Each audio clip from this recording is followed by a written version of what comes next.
Hello everyone, my name is Vicky Styles and the movie I'm here to talk about today is titled Thor, Love and Thunder.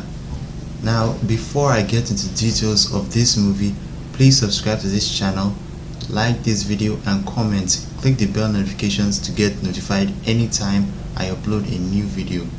Now in this video I will be telling you details of the Thor movie. I will be giving you some of the spoilers that you might want to hear, and I will definitely be giving you my ratings and review for the movie in general. So stick to the end of this video to get whatever it is that you probably clicked to get from it.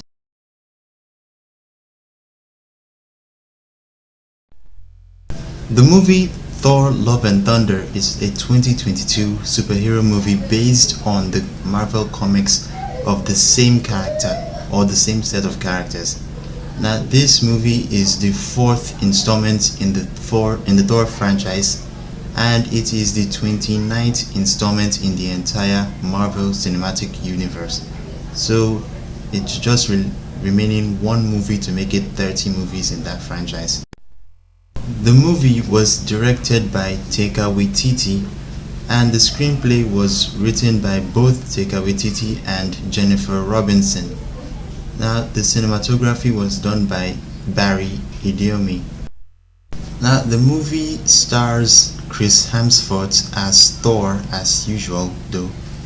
The movie also stars Bale as Gorr the God Butcher, Thessa Thompson as Valkyrie, and it stars Taika Waititii as Korg. Meanwhile, Natalie Portman, who starred as Jane Foster in the earlier movies, returned to play her role in this movie. There are a lot of other cast and important names that I would love to mention, like Idris Elba, like Luke Hemsworth, Chris Hemsworth's brother and all that. But I don't think I have all the time here to mention all the names that are very important to this production. So I think I'll just move on to what is important to me. Since the release in July, this movie has surpassed more than $700 million in global box office, and I even hear that it is well on its way to $1 billion. So that means the movie is doing well in the global box office, and it's still doing well till today. But now, since the movie is out on digital, it's time for me to give it my own review from this channel.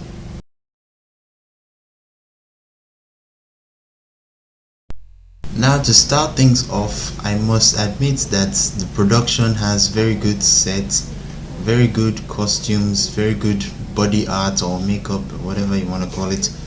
Everything about the technical aspects of this production is done and perfectly planned out. But in the first scene where we see Gorr's daughter die out of probably hunger or thirst and all that, Gorr, on a normal day, actually let me just be honest, Gorr has every right to be angry at that god, because he has probably killed in his name and now he wants his eternal reward, and all of a sudden there is no eternal reward. So he has every right to be angry, and but his plan to kill every single god, I doubt that would have even worked in the first place. I just have that doubt in my mind. Now the narrator, which is Korg, played by Taika Waititii, actually does a good job in making the film more interesting. He also sounds a little bit comic in his narration, which actually puts a little bit of life into this movie. Now let's talk about the first fight scene, which includes the Guardians of the Galaxy. It was nice seeing the cast from the Guardians of the Galaxy being there, except Gamora, of course. And even though they didn't actually fight from where I saw it, it was nice to see Thor's full strength and capability as the god of thunder. And the fight scene was a little bit funny in certain ways, especially the part where the castle came down. on, after the fight scene. So it was nice that, fight scene was actually good and comic in some way. It's nice to know that Asgard has found a new home, and even though this new home isn't really much of a thing compared to the old Asgard, but at least it's somewhere that the people of Asgard can stay, and they can at least manage their lives until only God knows when. And there was a stage play adaptation of the events of Ragnarok, which actually was, to me, perfect theater performance right there. And everything about this new Asgard trying to educate themselves about the events of Ragnarok actually went well to me. Now, the monsters, or the shadow monsters in this movie, have nice design. I must give the designers credit for that. And the fact that the hammer, I don't know how to pronounce it actually, but the fact that the hammer can split now is actually something that I think maybe it could have been an adaptation from the comics, or maybe it could have just been a new idea. I'm not really sure, because I haven't read the comics before. So it was actually nice that the hammer can split now, and the narrator reminding us of how the relationship between Thor and Jane Foster began is also good. It was definitely necessary for the movie to continue. And for Gorr, abducting children, to me that was pretty low for somebody like him. But well, he's a villain, and you don't expect anything more from somebody like him. He abducted children just to get Thor's attention. So, but for me, abducting children isn't something that is nice naturally. Now, like I said earlier, the set, costumes, and every other thing about the technical aspects were nice. But in the case of the City of the Gods, and this place was totally amazing. This, from the sets and everything, the designs of each god, and everything was just wonderful to me. Even the fight scene between Thor and his people, and some other of those soldiers, it was also fantastic. The VFX of Zeus's thunderbolt was also fantastic as well.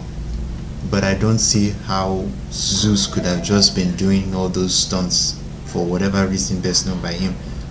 The killing of Zeus also was very shocking to every other person that has watched the movie before, but to me it was also shocking because I doubt that Zeus would just stand there in real life and watch somebody send his own thunderbolt at him. Now, I do like the picture quality of the shadow dimension, that monochrome side, and I liked everything about it, especially the fact that the weapons of Thor and the weapon of Gorr himself had a little bit of color to make them stand out. Normally if we were having such a monochrome screen, then everything as a whole would have been black and white. But in this case, they managed to make the colors of the weapons stand out. So that was one good thing for me. And the fight scene in that shadow dimension was also splendid. It was nice to see magical experiments done by the VFX coordinators. So I give them credit for that. Now, in another fight scene between Thor and Gorr, where the children were involved, though, I noticed a certain carved head that had 6 eyes and also 6 ears.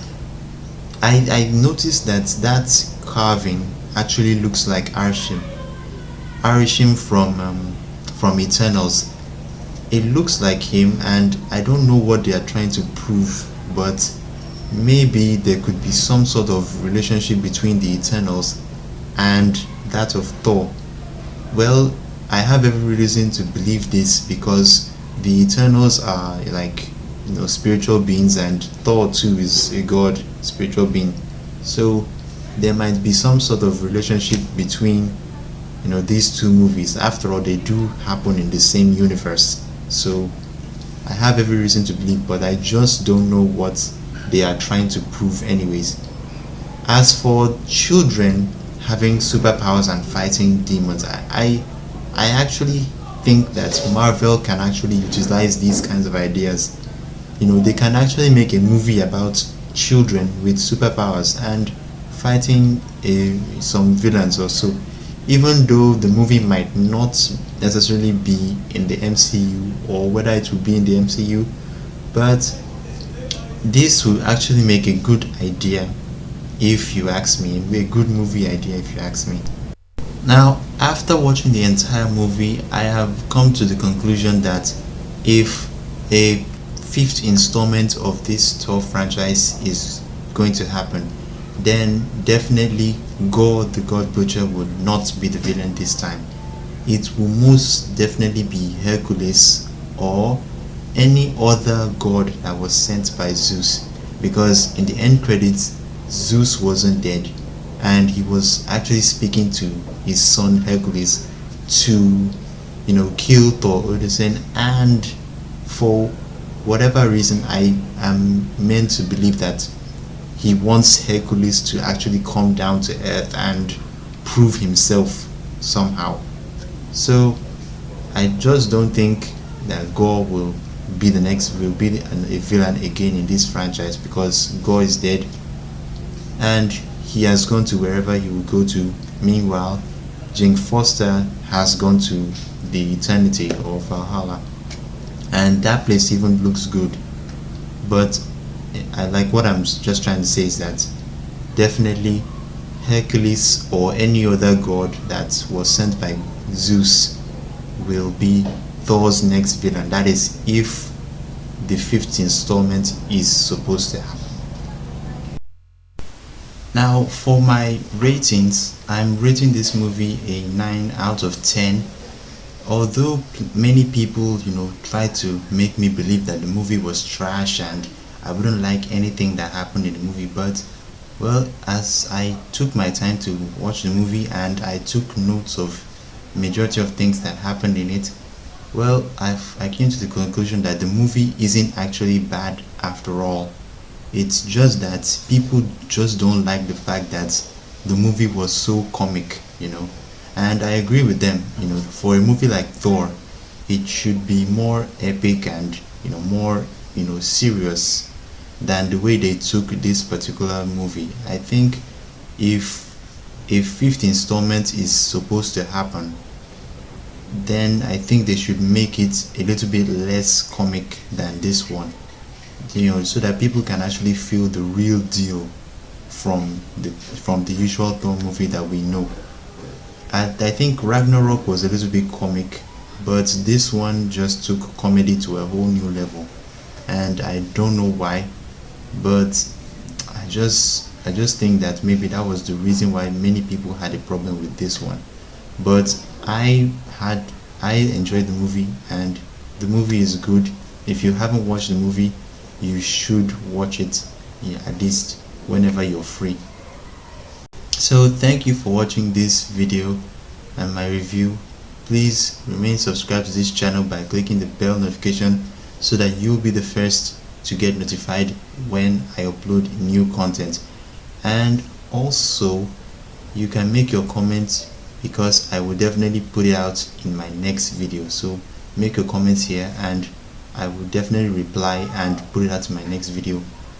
Also, you can follow me on any social media you like. They are all linked down in the description below. And my other videos, my other playlists, you can also watch them anytime you like. The links are in the description below, so you just go to the description and click any link that you want. Thank you for watching this video, and until my next video, goodbye.